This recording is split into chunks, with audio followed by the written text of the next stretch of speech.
Eu sou Mário Persona e essas são as respostas que eu dei aos que me perguntaram sobre a Bíblia. Mas voltando ao nosso capítulo 1 da carta aos Gálatas, nós vimos que o qual se deu, no versículo 4, assim mesmo por nossos pecados, para nos livrar do presente século mau, ou seja, não é para ficarmos aqui endireitando o mundo, segundo a vontade de Deus nosso Pai, ou seja, não foi por causa da nossa vontade, ao qual seja dada glória para todos sempre. Amém. Então toda a glória tem que ir para Deus. Se você escutou um evangelho que de alguma maneira diga que você precisa fazer algo, esse evangelho é falso. Por quê? Porque o algo que você fizer vai trazer glória para você. Ah, eu criei em Jesus, mas eu fui um grande pregador do evangelho. Então a glória é para você. Mas não é aqui que fala, não é isso que fala. Ao qual Deus, nosso Pai, seja dada a glória para todos sempre. Você quer dividir a glória de Deus com a sua glória? De jeito nenhum. Aí, quando ele vai no versículo 6, ele vai no ponto agora, o que estava acontecendo na Galácia, nessas igrejas ali da Galácia, né? O que estava acontecendo? Maravilho-me, ou seja, estou surpreso, estou maravilhado de que tão depressa passasseis daquele que vos chamou a graça de Cristo para outro evangelho. O evangelho é esse outro. É um evangelho que não é de graça, não é da graça. É um evangelho de obras, é um evangelho de regras, é o evangelho da lei.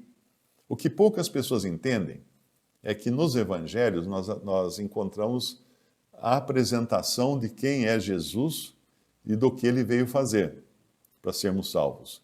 Mas nas cartas, nós não encontramos o que precisamos fazer para ser salvos. Porque as cartas foram escritas para salvos. Elas não foram escritas para incrédulos. Então, quando você lê as cartas dos apóstolos e fala assim, mas aqui fala que eu tenho que andar direito, aqui fala que as esposas têm que amar seus esposos, os esposos têm que amar suas esposas, não é tudo isso para eu ser salvo? Não. Não, porque ele já está escrevendo, os apóstolos estão escrevendo para pessoas salvas. Não para pessoas perdidas, dando instruções de como serem salvas. Não procure a salvação nas cartas, porque ali são instruções para salvos, para os que já estão do outro lado, não para os perdidos. Você não vai ganhar a salvação ou merecer a salvação cumprindo todas as prerrogativas apresentadas nas cartas dos apóstolos, porque o evangelho não é isso. O evangelho é graça, e graça somente. Somente graça, nada mais. O que eu falei é que as epístolas são para os salvos. Mas é claro que você vai encontrar também fundamentação evangelística nas epístolas, né? Porque elas mostram, então você vê, por exemplo, Efésios capítulo 2, né? Aquilo ali é um tema excelente para você pregar o evangelho. Efésios capítulo 2, quando ele fala, vos vivificou, estando vós mortos em ofensas e pecados, e blá, blá, blá, blá, blá. E mais para frente ele vai falar, porque pela graça sois salvos por meio da fé, isso não vem de vós, é dom de Deus, não vem das obras para que ninguém se glorie, porque somos feitura sua, criados em Cristo Jesus, para as boas obras, as quais Deus preparou para que andássemos nelas. Então você tem sim doutrina relacionada à salvação nas cartas, mas as cartas não foram escritas para incrédulos. Elas foram escritas para salvos. Para os salvos saberem em que está baseada a fé deles. É para isso que elas foram escritas. Esse é o sentido que eu quis dizer ali. Não é que nós vamos falar, não vou falar nada das cartas, porque não é para incrédulo. Não, você pega uma passagem que nem essa de Efésios, ela é totalmente dirigida ao que acontece para uma pessoa que crê em Jesus. É bom entender o lugar que tem cada... Por exemplo, o Antigo Testamento. Então se não é nada mais da lei, então não preciso nem ler o Antigo Testamento? Não é isso também. O Antigo Testamento nós aprendemos princípios do que agrada a Deus e do que desagrada a Deus. Nós não vamos ser salvos por meio desses princípios, mas depois de salvos, nós podemos consultar esses princípios e descobrir o que é agradável ou não a Deus. Por exemplo, não, agora eu estou salvo por Cristo, então eu já posso consultar os mortos, porque isso era a doutrina que estava no Antigo Testamento. Está no Antigo Testamento, mas continua sendo algo que não deve ser feito. Agora, eu não vou deixar de fazer isso para ser salvo, porque eu já fui salvo. Pela fé, pela graça somente. Não por deixar de consultar mortos ou qualquer coisa assim. E o versículo 6. Daquele que vos chamou a graça de Cristo para outro evangelho. E esse outro evangelho, ele tenta colocar o ser humano como coautor da sua própria salvação. Sendo Cristo o autor e o ser humano coautor. E eu falei no começo que eu chamo essa carta de carta de Paulo aos adventistas, porque tem muitas coisas escabrosas dentro daquela religião. Por exemplo, considerar Satanás coautor da salvação. Porque lá no Antigo Testamento, nas ofertas e sacrifícios, tem um sacrifício que era do bode, de 2 bodes, né? Tinha um bode que era sacrificado, e o outro bode, os sacerdotes punham a mão na cabeça dele e ele era solto no deserto. Então, a interpretação dessa religião é que o primeiro bode é Cristo, é Jesus, que eles também acham que é um anjo, né? Aí é outra história. E o segundo bode é Satanás, que leva os nossos pecados. Percebe a gravidade de uma religião falsa? Porque engana as pessoas. É claro que tem toda uma estrutura pomposa e bonita e rica e bem montada para enganar as pessoas. Eu me lembro de uma irmã, hoje irmã em Cristo, né? Ela mora em Florianópolis.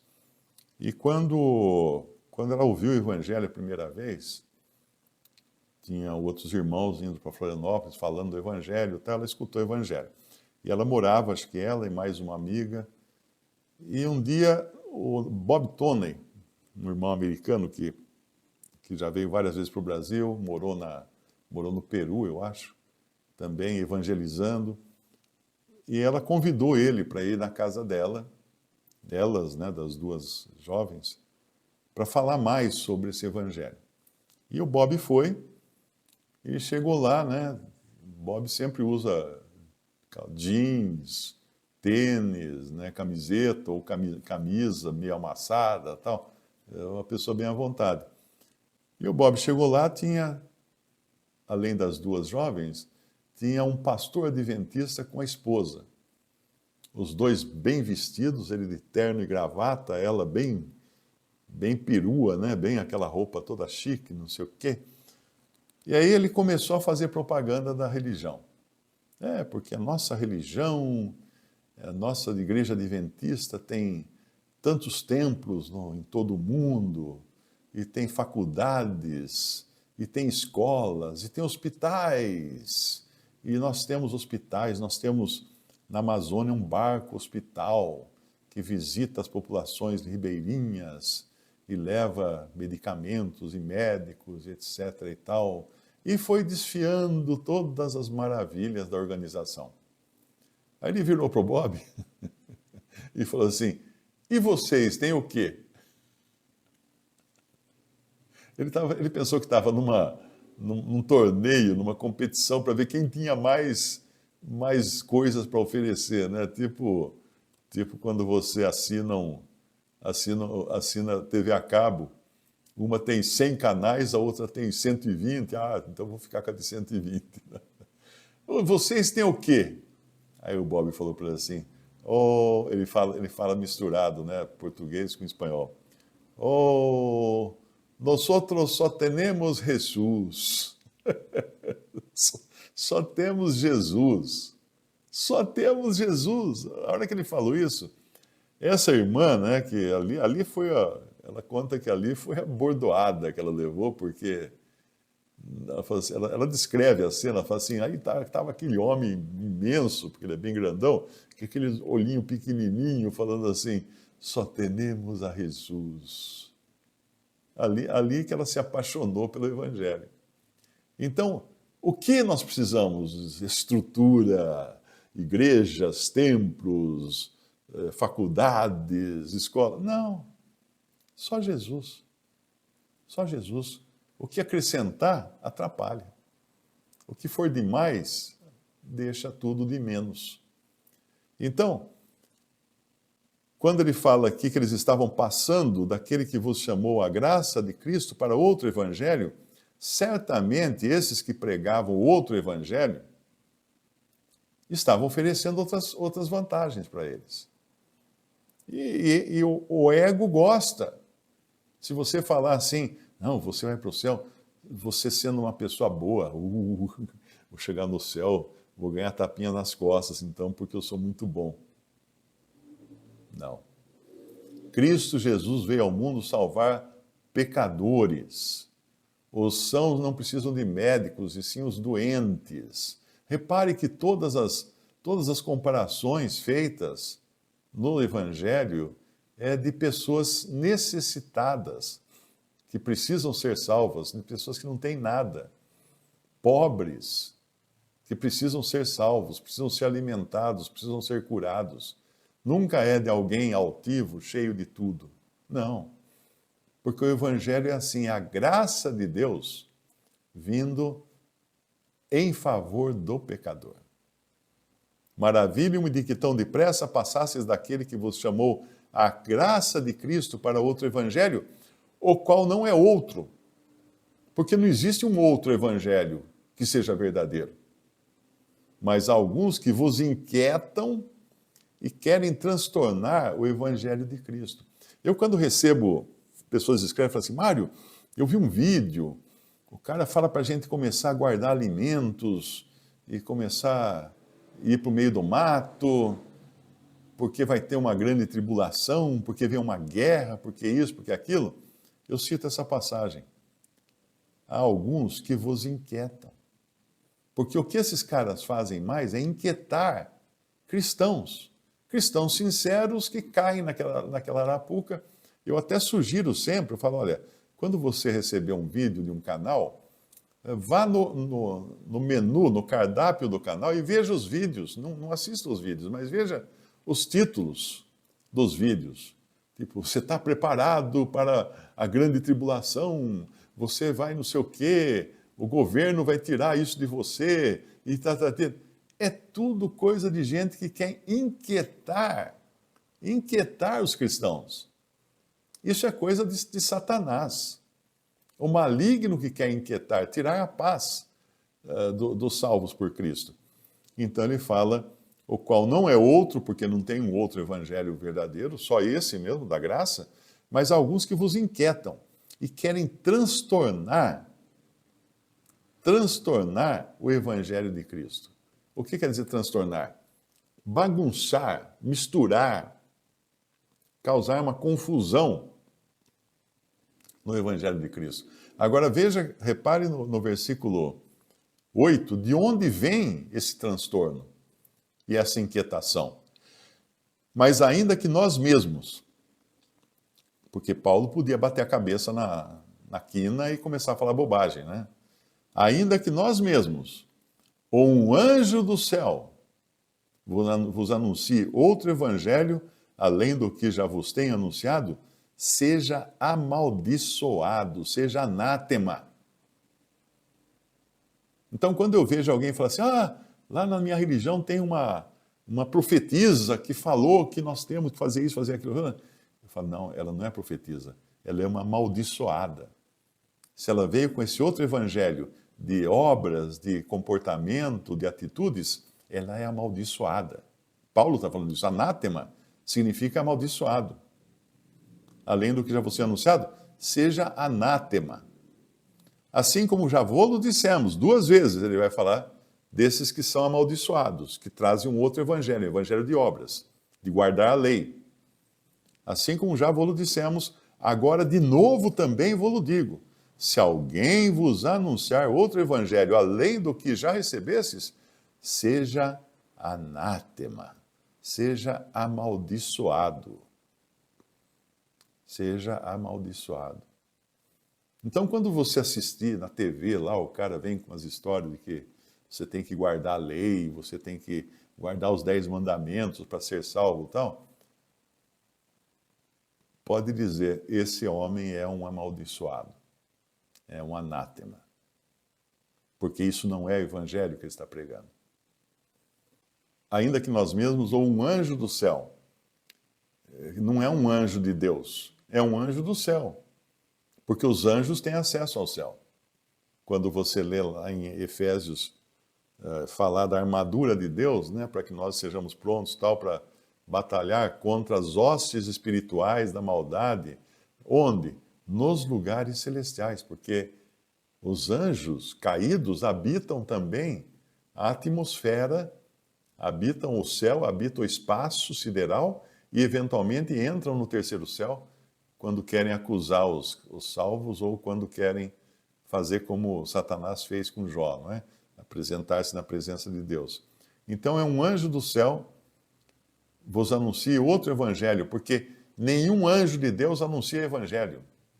Lembre-se de que em Romanos capítulo 10, Atos capítulo 10, quando o centurião Cornélio precisa escutar o evangelho, o anjo entra em contato com ele, mas não prega o evangelho. O anjo entra em contato com ele apenas para dizer para ele procurar Pedro. E Pedro, então, vai pregar o evangelho para Cornélio, porque anjos não pregam o evangelho. Eu, quando era incrédulo, eu fiz parte durante 3 anos de uma religião chamada Seishonoye. E o principal livro da Seishonoye, escrito por um japonês, Masaharu Taniguchi, acho que era o nome dele, uma das frases que me marcou muito na época foi que ele diz no livro que o pecado não existe, porque se o pecado existisse, nem Cristo seria capaz de nos livrar do pecado. Olha só, está escrito lá, né? E eu, tonto aqui, acreditava nessas coisas. Estava perdidinho, totalmente perdido. E outra coisa que ele fala, como que chegou até ele essa revelação daquela verdade, que ele chamava de verdade, né? Um anjo. Na época eu era ignorante, né? Eu não entendia essas coisas, não achava nada de estranho que um anjo tivesse chegado para ele e revelado aquelas bobagens. Mas foi um anjo que revelou as bobagens, e quando o anjo terminou de revelar, caíram pétalas de rosas do céu. Esse anjo devia ter uma floricultura, claro, e ele então desfolhou algumas rosas lá para cair na cabeça do Masaharu Taniguchi. Porque isso é coisa demoníaca. Lembre-se que anjos caídos são anjos também, mas são caídos. E Satanás usa de seus anjos. Nós vivemos numa época hoje que tem muito culto a anjos. Em lugar nenhum na Bíblia diz que devemos cultuar anjos. Pelo contrário, quando o próprio apóstolo João, 2 vezes no livro do Apocalipse, ele se prostra diante do anjo, o que o anjo fala para ele? Levanta-te, adora a Deus, eu sou conservo teu. E a mesma coisa quando Cornélio se prostra diante de Pedro, Pedro fala, levanta-te que eu também sou homem. E quando alguém se prostra nos pés do Papa, o que o Papa fala? Não fala nada, dá o anel para a pessoa beijar. Porque não é coisa de Deus, não é coisa da Bíblia. Às vezes a pessoa fala assim, nossa, mas você é contra as religiões. Não sou contra as religiões, sou a favor da verdade. E se você não tiver um tino, se você não tiver o mínimo de desconfiômetro para perceber essas coisas, vai cair no erro, vai ser enganado. Muita gente é enganada nas religiões por causa disso. Então aqui nessa passagem fala um anjo vindo do céu, e depois fala, ainda que nós mesmos, ou um anjo, vos anuncie outro evangelho, além do que já vos tenho anunciado, seja anátema. Quem seja anátema? Quem anunciar esse outro evangelho. Quem anunciar o outro evangelho seja amaldiçoado. É isso que ele está dizendo aqui.